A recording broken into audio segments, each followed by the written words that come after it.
আজকে পয়লাই মে হচ্ছে আমার পৃথিবীর কষ্ট করে যারা এই পৃথিবীকে সুন্দর করে সাজায়, ঘর বানায়, বাড়ি বানায়, ফ্যাক্টরিতে কাজ করে, আজকে হচ্ছে সেই ভাইদের, কর্মজীবী ভাইদের কর্মদিবস আজকে। অর্থাৎ আজ থেকে 200 বছর আগে মেল এবং ফ্যাক্টরিতে যারা কর্মচারী হিসাবে কাজ করতেন, তাদের সরকারের পক্ষ থেকে ঘোষণা ছিল তোমরা কাজ করতে হবে 14 ঘন্টা। কয় ঘন্টা? 14 ঘন্টার বেশি তারা কাজ করতেন। তখন সেই সময়ের কর্মচারীরা একদিন তারা চিন্তা করলেন, আমরা যদি 14 ঘন্টা কাজ করি, বিশ্রাম নেব কখন? আমার ছেলে মেয়েকে সময় দেব কখন? আমরা একটু আন্দোলন করতে হবে। সেই সময়ের আমেরিকার রাজধানী শিকাগোতে হাজার হাজার শ্রমিকেরা রাস্তায় নেমে আন্দোলন করে তারা বলেছেন, আমরা 14 ঘন্টা ডিউটি করতে পারবো না, আমাদের ডিউটি করতে হবে 8 ঘন্টা। কয় ঘন্টা? 8 ঘন্টা আমাদেরকে ডিউটি দিতে হবে। 8 ঘন্টা আমাদের জন্য রেস্টিংয়ের সময় দিতে হবে, আর 8 ঘন্টা আমাদের পরিবারের জন্য সময়ের জন্য ওইটা দিতে হবে, যাতে করে আমরা পরিবারকেও সময় দিতে পারি, আমাদের নিজের শরীরেরও সময় দিতে পারি, আপনার ফ্যাক্টরিতেও সময় দিতে পারি। তখন তারা আন্দোলন শুরু করলেন। আন্দোলন যখন শুরু করেছেন, সেই তদানীন্তন সময়ের গভর্নমেন্ট যিনি ছিলেন তার হুকুমে এবং কোম্পানির যারা মালিক ছিলেন তাদের হুকুমে এই শ্রমজীবী মানুষের উপর পুলিশওয়ালা বাহিনীরা গুলি করা শুরু করলেন। গুলি খেয়ে যখন একজন ইনস্ট্যান্ট পৃথিবী থেকে বিদায় হয়ে গেলেন, কয়েকজন যখন আহত হলেন, সরকার ঘোষণা দিয়েছে তোমাদের যেই ন্যায্য দাবি, সেই ন্যায্য দাবি মেনে নিয়ে আজ থেকে তোমাদের ডিউটি হবে 8 ঘন্টা, আর 8 ঘন্টা হবে তোমাদের রেস্টিংয়ের জন্য, আর 8 ঘন্টা হবে তোমাদের পরিবারের সময় দেওয়ার জন্য।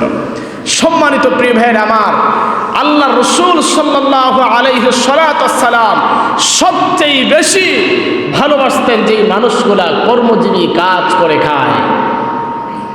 নবী করিম সাল্লাল্লাহু আলাইহি সাল্লামের আমলে হযরত ওমর ফারুক রাদিয়াল্লাহু তাআলা আনহু মসজিদে গেলেন।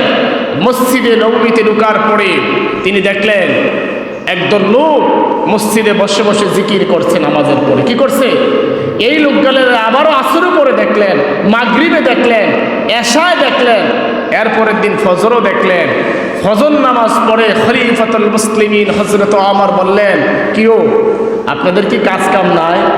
কয় না হুজুর মহারাজ, খলিফাতুল মুসলিমিন আমরা মসজিদে থাকি, জিকির আজকার করি, নামাজ পড়ি। খলিফাতুল মুসলিমিন বললেন, ফান্তাশিরু ফিল আরদ, খবরদার, আল্লাহ পাক রব্বুল আলামিন কোন অলস মানুষকে পছন্দ করে না। আমি যেন জোহরের নামাজের আগেই তোমাদেরকে মসজিদ ত্যাগের অবস্থান করতে দেখি, মসজিদের বাইরে দেখি। কারণ তোমরা কাজ করে খাও, আজান যখন দিবে তখন মসজিদে আসো, এর আগে জমিনে যাও, কাজ করো, চাষ করো, ক্ষেত করো, ধান করো, মাছ করো, আজান দিলেই পরে মসজিদে আসবা। 24 ঘন্টা তোমার কাছ থেকে আল্লাহ নিয়ে নেবে। সুবহানাল্লাহ! কত সুন্দর ইসলাম! ইসলাম কত সুন্দর আমার আপনার জন্য দিয়েছে। 24 ঘন্টার ভিতরে 24 ঘন্টাই কি আল্লাহ আমাদেরকে নেয়? আল্লাহ বলেছেন নামাজ যখন হুকুম হবে, আজান যখন চলবে, মসজিদে চলে আসো, নামাজ শেষ আবার জমিনে চলে যাও, আবার তোমার কাজ তুমি শুরু করে দাও। সুবহানাল্লাহ! নামাজ পড়ার পরে যখন আপনি আবার কাজ শুরু করবেন, আল্লাহ পাক বলেন ফান্তাশিরু ফিল আরদ, ধান বাড়িয়ে দেব, গম বাড়িয়ে দেব, মাছ পুষ্করিণীতে চাষ করেছো, পুকুরে মাছ আমি বাড়িয়ে দেব। বরকত দেওয়ার মালিক কে? জোরে বলেন, বরকত দেওয়ার মালিক কে? কালকে দেখলাম উত্তরবঙ্গের হাওয়াইয়ের লোকেরা, বাংলাদেশের যদি 30% দান হয়, তাহলে 30%-এর ভিতরে 25% দান হয় আমাদের উত্তরবঙ্গে। কোথায়? এই উত্তরবঙ্গের হাওরের দানগুলা বাংলাদেশের প্রতিটি সেক্টরে সেক্টরে এবং বিদেশে তারা রপ্তানি করে বাংলাদেশের সুনাম নিয়ে আসে। আজকে দেখলাম বৃষ্টির পানিতে তাদের ধান ক্ষেতগুলো ডুবে যাচ্ছে, আমাদের করজীবী মানুষেরা কান্না করছে, আল্লাহ আমাদের ধান চলে যাচ্ছে, আমাদের কি হবে? আল্লাহ বলে এটাও তোমাদের জন্য একটা পরীক্ষা। এটাও কি? ওয়ালা নাবলুওয়ান্নাকুম বিশাইইম মিনাল খাউফি ওয়াল জুই ওয়া নাকশিম মিনাল আমওয়াল। আল্লাহ বলেন মাঝে মাঝে তোমার সম্পদ নষ্ট করে আমি পরীক্ষা করব। মাঝে মাঝে সারা দিন কষ্ট করেছ, 3 মাস কষ্ট করেছ, ধান পেকে গেছে, এখন ঘরে মাত্র আনবা, সবে মাত্র তুমি ঘরে তুলে নিয়ে আসবা, এই মুহূর্তে আমি তোমার ফসলকে নষ্ট করে দিয়ে তোমার ঈমানকে আমি মাঝে মাঝে যাচাই করব।